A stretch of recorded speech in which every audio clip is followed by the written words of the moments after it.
Bismillahirrahmanirrahim. Assalamu alaikum, my dear students. This is me, Bilal Ahmad, and you were watching my YouTube channel All Pak Verses.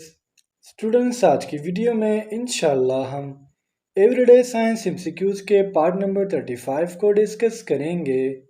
तो आप लोगों ने video के साथ and तक जुड़े रहना है और वीडियो को कहीं से भी स्किप नहीं करना।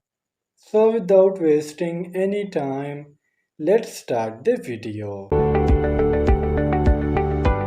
First MCQs है Which of the following science is considered mother of all sciences?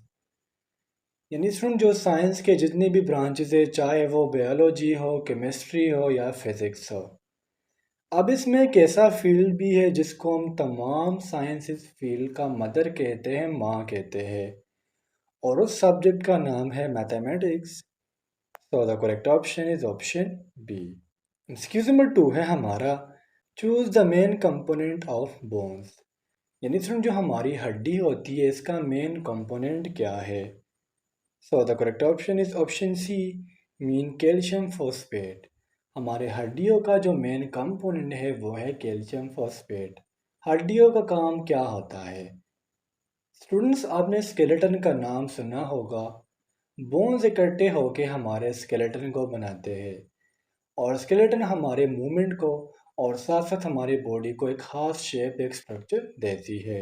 Excuse number 3 है हमारा When a single month has two full moon, the second moon is called।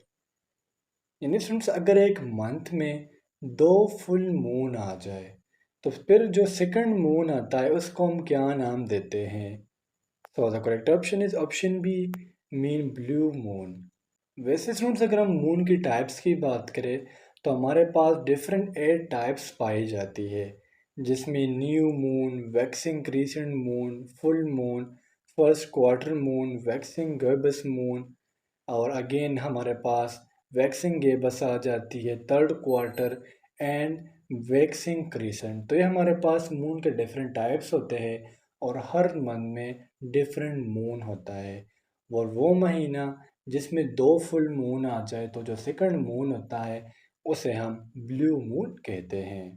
Question number 4 है हमारा which of the following acid is used in ink.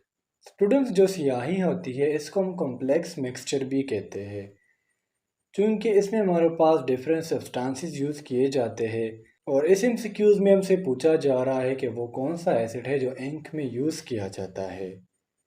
So the correct option is option D mean tannic acid. Students अगर हम tannic acid की बात करें तो ये हमारे पास टैनिन का एक फॉर्म है जिसमें हमारे पास बहुत ज़्यादा फिनॉल ग्रुप्स होते हैं और इसकी वजह से हम इसे पॉलीफिनॉल टैनिक एसिड भी कहते हैं, जिसकी जो पी की वैल्यू है वो है 6 और इसका फार्मूला है C76H52O46। जिस तरह मैंने आपको शुरू में बताया कि इंक हमारे पास एक कॉम्प्लेक्स मिक्सचर है जिसमें हमारे पास रेजिन, डाइज, डेक्सट्राइन और अदर लुब्रिकेंट्स यूज़ किए जाते हैं। एक्सक्यूज नंबर 5 है हमारा during winter in cold countries the blank is mix to melt the ice on the icy roads. जितने भी बर्फीली कंट्री हैं जहाँ पर साल भर बर्फ़ जम रहा होता है, स्नोफॉल्स हो रहे होते हैं, तो वहाँ पर ये एक कॉमन फिनोमिना है कि अगर आपने बर्फ़ को मेल्ट करना हो, उसको ख़त्म करना हो, तो आइस के साथ जब साल्ट को मिक्स किया जाता है तो उससे क्या होता है, उसकी टेम्परेचर हाई हो जाती है और बर्फ़ मेल्ट होना लग जाती है। एक्सक्यूज नंबर 6 है हमारा for water purification we use. यानी स्टूडेंट्स अगर हमने वाटर को प्यूरिफाई करना हो, उसका हमने मतलब जो सही वाला फॉर्म होता है वो ऑब्टेन करना हो, तो हम वाटर को प्यूरिफाई कैसे करते हैं? So the correct option is option A mean by using the chlorine method. वो मेथड स्टूडेंट जिसमें हम क्लोरीन यूज़ करते for the purification of water उसे हम नाम देते क्लोरीनेशन का। और वाटर प्यूरिफिकेशन हमारे पास डिफरेंट तरीक़ों से हो सकता है, फिज़िकल, बायोलॉजिकल एंड केमिकल। क्योंकि यहाँ पर बात हो रही है क्लोरीन की, तो क्लोरीन का जो सिंबल है वो है Cl, atomic number 13 and mass number 35, और क्लोरीन का जो बॉइलिंग पॉइंट है वो है -34 डिग्री सी। 7 है हमारा study of soil is called. Student, soil हमारे पास एक ऐसा कॉम्प्लेक्स स्ट्रक्चर है जो प्लांट की ज़िंदगी के लिए बहुत ज़्यादा इम्पोर्टेंट है। यानी सॉइल में हमारे पास तमाम वो न्यूट्रिएंट्स प्रेजेंट होते हैं जो प्लांट की लाइफ के लिए ज़रूरी हो। और सॉइल की स्टडी को हम नाम देते हैं पेडोलॉजी का। So the correct option is option B. और वो प्रोसेस जिसके ज़रिए सॉइल बनती है, उस प्रोसेस को हम नाम देते हैं पेडोजेनेसिस का। पेडोजेनेसिस स्टूडेंट्स वेदरिंग को प्रोसेस के ज़रिए होती है। जब रॉक्स की ब्रेक डाउन होती है, इसे हम नाम देते हैं वेदरिंग का। और इसी वेदरिंग के बदले में हमें सॉइल फॉर्मेशन मिलती है। एक्सक्यूज नंबर 8 है हमारा, the major component of honey is. Students, honey को कुरान मजीद में बेस्ट फूड करार दिया गया है। और इसका हमारे पास जो मेन कंपोनेंट है वो है fructose. So the correct option is option D. Fructose हमारे पास एक कार्बोहाइड्रेट है। और कार्बोहाइड्रेट हमारे पास बायोलॉजिकल मॉलिक्यूल्स है।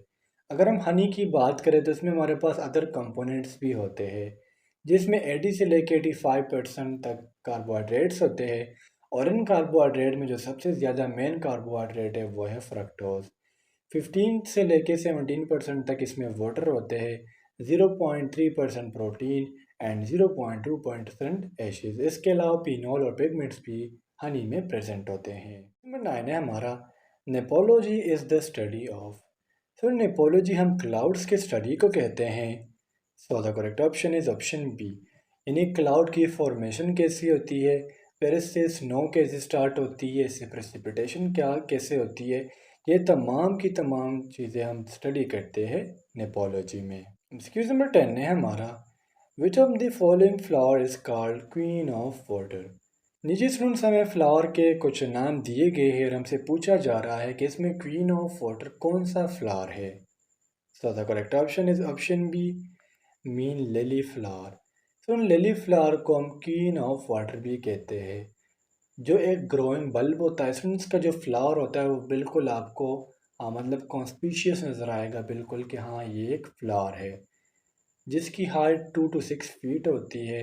और इसमें हमारे पास डिफरेंट कलर्स भी होते हैं। नंबर 11 है हमारा, a type of infectious disease that spreads over significant geographical area and affect a large number of people like AIDS is known as।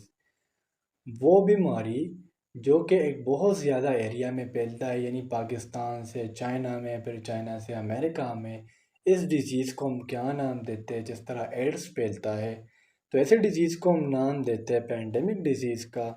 So the correct option is option A. और अगर आपसे कोई पूछे कि हमें pandemic disease की example दे तो students आप जो कोरोना वायरस है उसकी एग्जांपल दे सकते हैं, जो चाइना से पूरी दुनिया में स्प्रेड हुआ था। 12 है हमारा, which of the following is a currency of body cell. Human body cell या एनिमल बॉडी सेल की करेंसी क्या है। So the correct option is option D, mean ATP. ATP को स्टूडेंट्स हम बॉडी की करेंसी इसलिए कहते हैं, जिस तरह हमें स्टूडेंट नॉर्मली किसी काम को करने के लिए पैसों की ज़रूरत होती है। सो जस्ट लाइक दैट, अगर बॉडी में एनर्जी की ज़रूरत हो तो वहाँ पर यूज़ होती है एटीपी, जिसकी वजह से हमने इसको करेंसी या बॉडी सेल भी कहा। एटीपी एक प्रोसेस के ज़रिए बनती है जिसे हम फॉस्फोराइलेशन कहते हैं, जिसमें इनऑर्गेनिक फॉस्फेट और ADP with the help of energy इकट्ठे होते हैं और इससे हमारे पास एटीपी बनती है। एटीपी एक और प्रोसेस से भी बनती है जिसे हम कीमियो ऑस्मोसिस कहते हैं, और वो प्रोसेस माइटोकॉन्ड्रिया में होता है। एक्सक्यूज नंबर 13 है हमारा, how many layers of atmosphere. Atmosphere के हमारे पास कितने लेयर्स है। फ्रंट एटमॉस्फेयर को हम ब्लैंकेट ऑफ एयर्स या ब्लैंकेट ऑफ गैसेस भी कहते हैं, जिसके हमारे पास 5 डिफरेंट लेयर्स है। So the correct option is option D. जो सबसे लोवेस्ट लेयर है वो है ट्रोपोस्फेयर, फिर है stratosphere, then mesosphere, then thermosphere and exosphere. Troposphere 10 kilometre above sea level होता है। स्ट्रेटोस्फेयर की जो बुलंदी है वो है 50 किलोमीटर, इसमें हमारे पास ओजोन भी प्रेजेंट है।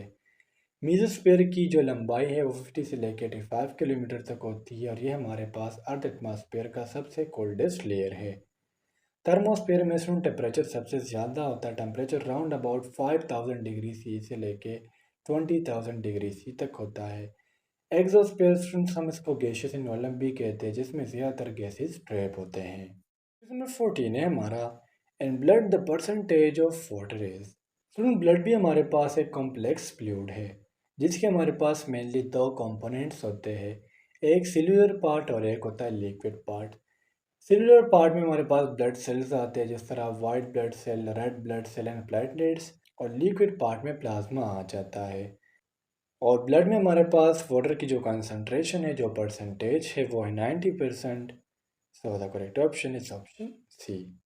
क्वेश्चन नंबर 15 है हमारा, the outermost layer of the earth is called. Students, हमारे ज़मीन के हमारे पास डिफरेंट लेयर्स है, जिसमें जो सबसे आउटर मोस्ट लेयर है वो है crust. So the correct option is option A. अगर हम सेकंड लेयर की बात करें तो वो है मेंटल, और अगर थर्ड लेयर की बात करें तो वो है कोर।